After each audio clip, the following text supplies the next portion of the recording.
Buen día, familia. Es un privilegio, una bendición poder compartir juntos la alabanza, la adoración. Disfruto de la música, así que imagínense cómo me siento. Me emociona todavía, me emocionan los himnos, me emociona la música, me emocionan los instrumentos con maestría ejecutados aquí. Y gracias a Dios por eso. Gracias a Dios por este chico con su violín. Gracias. Y gracias por cada uno de los que nos aportaron la belleza musical que nos pone en comunión con el Señor. Quiero leerles un texto. El texto con el cual vamos a iniciar se encuentra en la segunda carta de San Pablo a los Corintios, el capítulo 4 y el verso 18. Vamos a usarlo como eje de nuestra reflexión. San Pablo escribe a los Corintios allí en su segunda carta, capítulo 4, versículo 18, dice así: no mirando nosotros las cosas que se ven, sino las que no se ven. Pues las cosas que se ven son temporales, pero las cosas que no se ven son eternas. Hay una historia que me emociona mucho, me llama mucho la atención, y la vinculo con este pasaje de la Escritura y con este llamado divino para que pongamos el eje de nuestra vida en aquello que no percibimos con nuestros sentidos, porque participa de lo eterno. Y nuestra limitación a partir de la experiencia del pecado es para percibir lo eterno. Pero necesitamos hacerlo. Dios nos llama a vivir percibiendo lo eterno y haciendo de eso el eje de la vida. Y esta historia, el protagonista de ella vive, muchos de ustedes lo conocen, no voy a dar el nombre, fue profesor de teología de muchos de nosotros los más viejos pastores, y en el momento en que le ocurre este incidente que él relata, estaba trabajando para la iglesia en una zona del mundo y le tocaba orientar actividades de la iglesia en el cercano oriente. Y entonces nos cuenta lo siguiente: estaba yo sentado en un banco de la calle Derech Yafo, cerca de una parada de ómnibus en Jerusalén. Una jovencita judía, posiblemente estudiante de los últimos años de secundaria, se sentó en el mismo banco y sin intervalo alguno me preguntó: ¿ha leído usted el Nuevo Testamento? Sí, le respondí, lo he leído muchas veces. ¿Y cree usted lo que dice?, preguntó, con una especie de necesidad sin camuflaje. Creo, le dije, y creo porque es el cumplimiento de todo lo que los profetas antiguos anunciaron bajo la inspiración de Dios. No había mucha gente en la calle, era viernes de tarde. Ella extrajo de su mochila un Nuevo Testamento en hebreo y comentó algunas secciones. Concordamos. Parece que usted conoce este libro, dijo con calma. Hay una sección que no recuerdo dónde está. Habla de alguien llamando a la puerta. Está en el último libro, le dije. Busca Apocalipsis 3, versículo 20. Ella lo buscó rápidamente y comenzó a leer. He aquí, yo estoy a la puerta y llamo. Se detuvo. ¿Qué significa esto?, preguntó, y siguió leyendo. Si alguno oye mi voz y abre la puerta, entraré a él y cenaré con él y él conmigo. Me intriga, dijo pausadamente, como meditando. ¿Quién es el que llama?, preguntó. ¿Quién es el que vence? ¿Cuándo ocurre esto?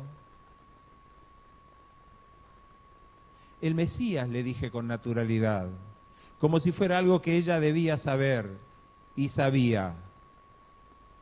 El que vence, seguí diciendo, somos nosotros, los que estamos viviendo en el fin de los tiempos. Después que ha pasado casi toda la historia de las iglesias cristianas, presentadas aquí por la revelación en 7 períodos, todo vuelve a la misma básica cuestión del Mesías, válida para judíos y para cristianos, para todo habitante de esta tierra. ¿Aceptamos o rechazamos al Mesías? Como tú sabes, Él viene. Ya estamos en el tiempo de su venida. Para ustedes judíos, para nosotros cristianos, tiempo de su regreso. Ella seguía mirándome con decisión, como quien sabe, como alguien que solo está confirmando lo que ya presentía. Quiere decir que según la Escritura, el Mesías viene en nuestro tiempo y nos invita a participar en su victoria. Preguntó, como afirmando, como quien expresa una convicción que echa raíces. Así es, le dije, toda la ley y los profetas, todo el Nuevo Testamento, solo hablan del Mesías y su victoria. Y la buena noticia revelada en ellos es que nosotros podemos participar en su victoria final, que está por ocurrir con su regreso en nuestro tiempo. Gracias, dijo, ese es mi ómnibus. Y se levantó con prisa, mientras guardaba el Nuevo Testamento en su mochila y caminaba rápidamente hacia el bus, repetía, gracias, muchas gracias. Y el ómnibus se fue, dice el pastor, dejándome una extraña sensación de haber vivido un acto de la revelación divina. Una lectura de ella, sí, pero algo más. Una clara realidad de algo que ocurre más cerca de uno que las páginas de un libro. Como que si el contenido de la Escritura hubiera salido hacia nosotros para ser realmente lo que pretende ser desde el mismo instante de su revelación. Divina acción para salvarnos. Yo digo, yo le llamo milagro en Jerusalén. Milagro de Dios. Más allá de lo que vemos, más allá de lo que perciben nuestros ojos. Un corazón buscando. Una niña, una jovencita en la búsqueda y en el encuentro, en una calle de Jerusalén, en una parada de ómnibus.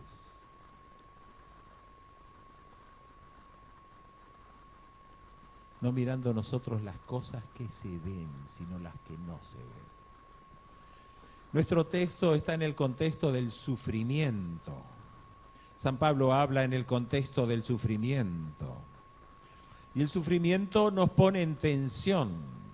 El sufrimiento nos pone en una situación en la cual lo que vemos, lo que percibimos, es tremendo, es terrible, es angustiante, es doloroso, es limitante.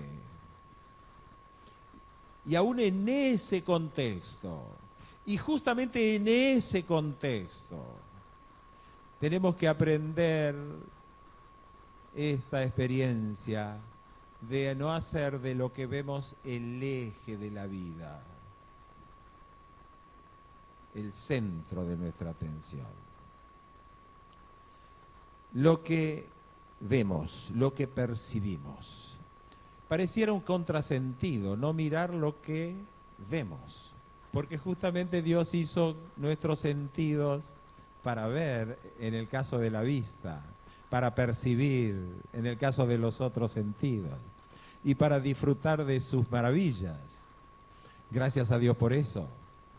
¿Cuánto sufre aquella persona que pierde alguna capacidad de relación con el mundo a través de alguno de esos sentidos? Porque el apóstol no está hablando acerca de que sea malo, negativo, ver, percibir todo lo que Dios ha hecho. Él está hablando en otro aspecto. Él está hablándonos acerca de dónde debe estar el eje de la vida, el eje de la existencia. Las cosas que se ven, dice, son temporales, temporales. Podríamos definirlas fácilmente. Podríamos hacer una lista larga de cosas temporales. Podríamos decir, tal vez, simplificando, que las cosas temporales son aquellas que un día no existieron y un día no existirán. Todos concordamos que puede ser una buena simplificación, ¿no? Y definición de cosas temporales. Participa de lo temporal aquello que un día no estaba, no era, y algún día no será. Y vivimos en contacto con ellas, vivimos en relación con ellas. Y no puede ser de otra manera. Pero las cosas temporales nos invaden de tal manera que corremos el peligro de perder de vista lo eterno, de perder la capacidad de percibir las cosas eternas. Porque no solo nos invaden, también nos amenazan. Y nos amenazan como una marea casi imposible de detener. Nos rodean, nos invitan, nos seducen. Porque no solamente nos amenazan, sino que también nos atraen. Y cuando hablamos de las cosas temporales que nos amenazan, que nos atraen, que nos seducen, podríamos hacer una lista larga. Pero cada uno de nosotros puede hacer su propia elaboración de esa lista y puede pensar en aquellas cosas que están ocupando el lugar de lo eterno, o que corre el peligro de que ocupe ese lugar, de que están agazapadas tratando de ganar el corazón de la vida nuestra, de nuestra existencia. Yo puedo tener presente clara y rápidamente en cosas temporales que están allí. No están en el lugar que le corresponden, porque están agazapadas intentando ganar espacio en el eje, en el centro de mi existencia. No sé en tu caso, yo sé cuál es mi realidad. Y puedo asegurarles que si ustedes son como yo, hay cosas temporales que están ubicadas donde deben estar. Y hay algunas otras que están pugnando por salir y por ocupar el centro de la existencia. Y ese es el peligro. Porque son cosas por naturaleza efímeras y participan de lo temporal. Por lo tanto, un día no están y un día no estarán. Pero nuestro problema es más grave aún que el hecho de pensar en las cosas temporales y definirlas y evaluarlas o identificarlas. Nuestro problema más grave, ¿sabe por qué? Porque ustedes y yo, naturalmente, también somos temporales. Porque ustedes y yo, naturalmente, también participamos de lo mismo. Naturalmente. Subrayo. Naturalmente, un día no fuimos y un día no seremos más. Naturalmente, participamos de lo temporal. Por eso es tan difícil, es tan cruel este conflicto espiritual, en que lo temporal viene a nosotros, nos rodea, participamos de ello, pero al mismo tiempo puede transformarse en una amenaza que nos destruya y que nos transforme en parte de esa marea que lleva el tiempo. Porque un día, como en cada circunstancia, así como nacimos, moriremos. Y algunos llorarán, algunos recordarán. Al poco tiempo, solo poquísimos se acordarán de nosotros. La mayoría se olvidó. Y pasamos a ser parte de un número de la estadística de aquellos que un día estuvieron y un día no están más. Pero a diferencia de las cosas, nosotros que no somos cosas, podemos tener la bienaventurada gracia de elegir, para que a partir de la elección, entonces en nuestra vida temporal irrumpa el poder de lo eterno. En nuestra realidad temporal irrumpa el poder del Señor y de su gracia salvadora, para que entonces podamos vivir una experiencia que se identifique con lo eterno y que entonces no participe más de lo temporal. Pero no venimos equipados naturalmente para eso. En tu mochila y en la mía, no venimos al mundo equipados para la experiencia de vivir en comunión con lo eterno. Venimos naturalmente equipados para vivir en relación con lo temporal.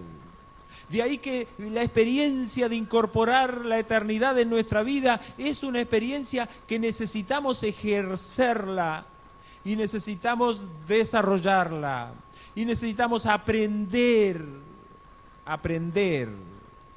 a gestarla y a hacerla crecer en nuestra experiencia.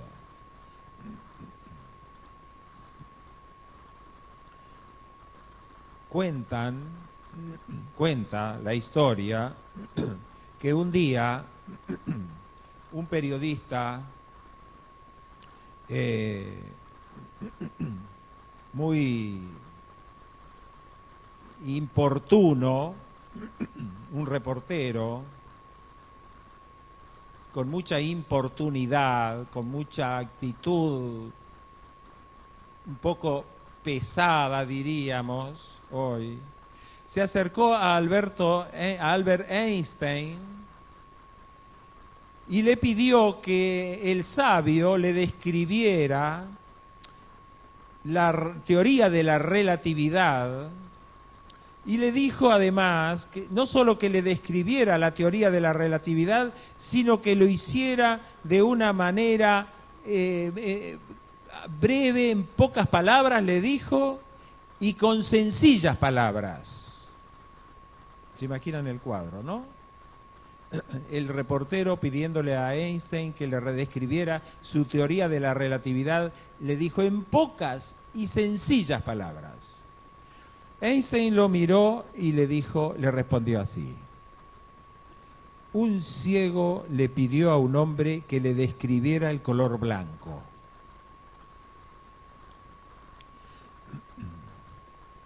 El hombre le dijo: el color blanco es el color del cisne.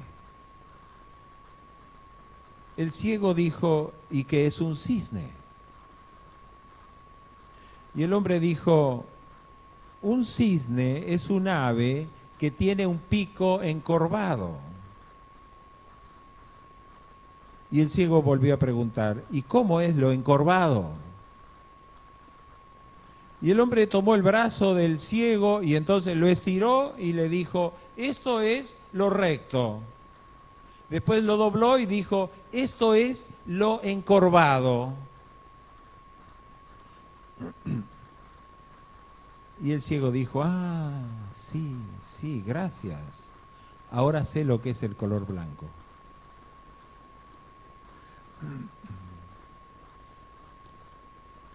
No estamos equipados para saber, para conocer y para vivir en comunión con lo eterno. Y muchos de nuestros intentos son intentos vacíos, tan alejados de la realidad, como ciegos, tanteando, imaginando. Por eso necesitamos un instrumento que nos ponga en contacto con lo eterno y que tenga la cualidad y la capacidad de transcribirnos esa realidad, para que entonces la podamos gustar, apreciar, vivenciar. Y esto no es un lujo que podemos darnos los cristianos. Esto es tan vital como la diferencia que hay entre vivir o no vivir, entre estar entre los redimidos o no estar. La experiencia de vivir en comunión con lo eterno y de palparlo, de gustarlo, es imperiosamente necesaria. De lo contrario, viviremos gestualmente, viviremos una apariencia de cristianismo y de fe, que solo se mantiene en base a los actos externos, pero nada más, y no tiene ni sentido ni futuro.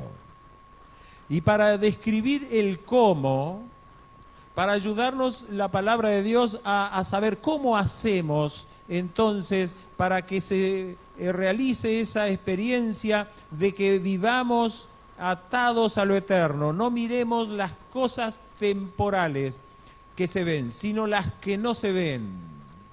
Para que eso pueda ser una realidad, entonces el mismo apóstol en su primera carta a los Corintios nos lo dice y lo expresa de esta manera. Lo expresa de esta manera. Capítulo 2 de la primera carta a los Corintios. Capítulo 2 de la primera carta a los Corintios. Vamos a leer desde el verso 6. Capítulo 2, versículo 6. En adelante. Dice, sin embargo, hablamos sabiduría entre los que han alcanzado madurez, y sabiduría no de este siglo ni de los príncipes de este siglo que perecen, mas hablamos sabiduría de Dios en misterio, la sabiduría oculta, la cual Dios predestinó antes de los siglos para nuestra gloria. San Pablo le dice a los corintios que el mensaje que tiene proviene de una fuente que no es la que pueden ofrecer los filósofos y la sabiduría humana, sino que es la sabiduría de Dios, que está oculta. Pero no está oculta en términos de estar escondida, sino que solo está oculta para aquellos que no viven en comunión con lo eterno, porque se inhibieron para esa experiencia, porque solo viven en comunión con lo temporal. solo viven haciendo el eje de sus vidas en aquello que es temporal. Y San Pablo le llama en otra carta a esas personas y dice que ellos tienen como Dios el vientre. No vamos a ir al texto porque se extendería demasiado, pero dice, el Dios de ellos es el vientre. O sea, el Dios de ellos, el eje de sus vidas, el centro de su existencia, es la satisfacción de sus propias necesidades y pasiones, lo temporal. Entonces San Pablo dice que esa sabiduría que viene de Dios, que es el conocimiento de las cosas de Dios, es un atributo de las personas que se comunican con Dios, y ahora va a expresar de qué manera. En el versículo 9 dice, antes bien como está escrito, cosas que ojo no vio ni oído oyó. Cosas que ojo no vio ni oído yo, o sea, cosas que no están al alcance naturalmente de nuestros sentidos, ni han subido en corazón de hombre, cosas que no están al alcance de nuestros sentidos, ni las podemos siquiera percibir de alguna manera, son las que Dios ha preparado para los que le aman. Y nosotros este texto lo hemos usado muchas veces, y lo hemos pensado también refiriéndonos a esas cosas que el Señor fue a preparar y que las revelará plenamente en los ojos de los redimidos cuando lleguen al cielo, cuando lleguen al reino de los cielos en la gloria, ¿no? Pero San Pablo no está pensando en primera instancia en ese momento. Estaba hablando de cosas que ojo no vio ni oído oyó, pero no para ese momento en primera instancia, no para ese futuro en primera instancia, sino en primera instancia para nuestro presente. ¿Cómo? ¿De qué manera? Versículo 10. Pero Dios nos las reveló a nosotros por el Espíritu, porque el Espíritu todo lo escudriña aún lo profundo de Dios. Así que, ¿cómo vamos a percibir las cosas de Dios? ¿Cómo vamos a vivir en este peregrinaje, rodeados, amenazados y seducidos también por tantas cosas que participan de lo material y participan no de lo eterno, de lo secular, no de lo permanente? ¿Cómo vamos a vivir? Dice, por medio del Espíritu Santo, vamos a tener el privilegio de percibir, de ver, de sentir cosas que ojo no vio, ni oído oyó, ni han subido en corazón de hombres. Y el Espíritu Santo, esa persona divina que vive en la intimidad de la deidad, tiene la cualidad y la función de traernos esas realidades a cada uno de nosotros, si nos hacemos sensibles a la voz del Espíritu y si usamos el instrumento del Espíritu, que es la palabra de Dios. Porque para percibir las cosas eternas por medio del Espíritu Santo, no debemos ir a algún lugar especial, no debemos hacer algún ejercicio espiritual especial, sino que necesitamos sencillamente acercarnos a la palabra, revelación de la voluntad de Dios por medio del Espíritu, para que el Espíritu auténtico y verdadero de Dios nos ponga en comunión con lo eterno, nos haga sensibles a esa voluntad de lo eterno y nos haga también vivir por anticipado las gracias del cielo. El Espíritu Santo por medio de la palabra.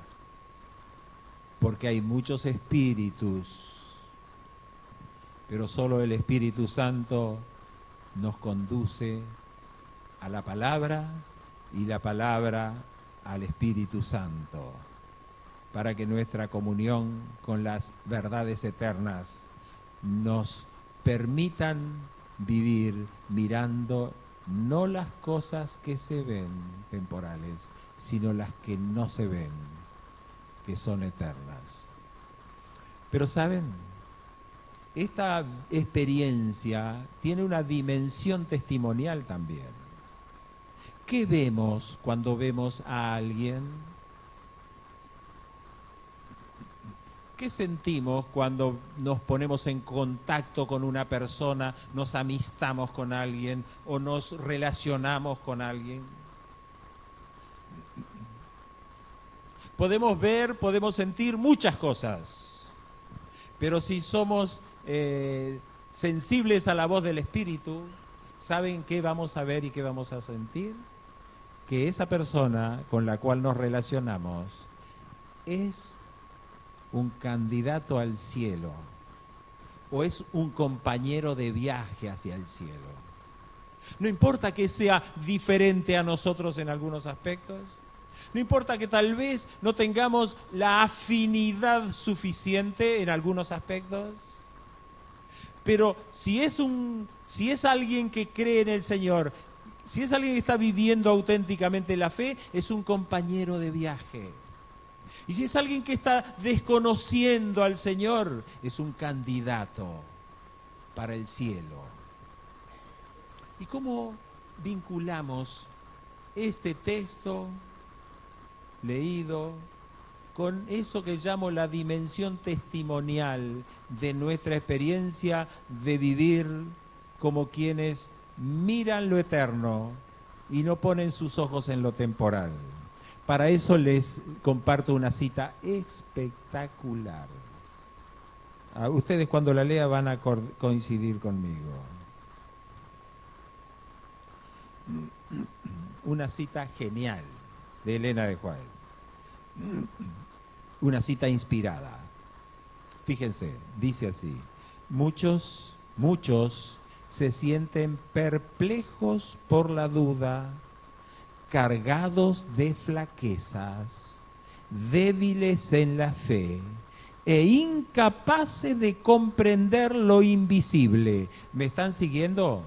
La leo otra vez. Muchos se sienten perplejos por la duda, cargados de flaquezas, débiles en la fe e incapaces de comprender lo invisible. Y ustedes dirán, ¿está perdido? No. Pero un amigo al cual pueden ver, ¿notan? Incapaz de comprender lo invisible, incapaz. Pero un amigo al cual pueden ver, que vaya a ellos en lugar de Cristo. Un amigo al cual pueden ver, vos, yo, que va en lugar de Cristo. No lo pueden ver a Cristo, pero te ve a vos. Qué fuerte que es, ¿eh? No lo puede ver a Jesús. Está rodeado de flaquezas, débil, está en el borde del precipicio. No puede ver lo eterno. ¿A quién puede ver? A vos. Un amigo al cual pueden ver, que vaya o que venga a ellos en lugar de Cristo, puede ser un eslabón que asegure su temblorosa fe en Dios. ¿Qué les parece?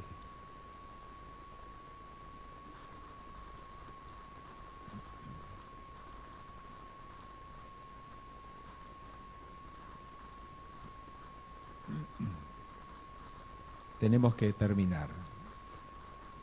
Me sentí tentado a contarles otra historia, pero voy a terminar con un relato breve de... Al final de una materia, de una clase de teología, un pastor que nos dio la materia, el profesor, terminó la materia y dijo, voy a compartirles una reflexión, y contó esto en la reflexión. Dijo, yo no sé por qué mi mamá murió cuando yo tenía 3 años. Tampoco sé por qué mi papá murió alcohólico. No tengo todas las respuestas. Solo sé quién va al timón. De lo temporal no tengo todas las respuestas. De lo eterno sí sé, sí tengo respuestas. Sé quién va al timón. No mirando nosotros las cosas que se ven, sino las que no se ven. Pues las cosas que se ven son temporales, mas las cosas que no se ven son eternas. Que Dios nos bendiga.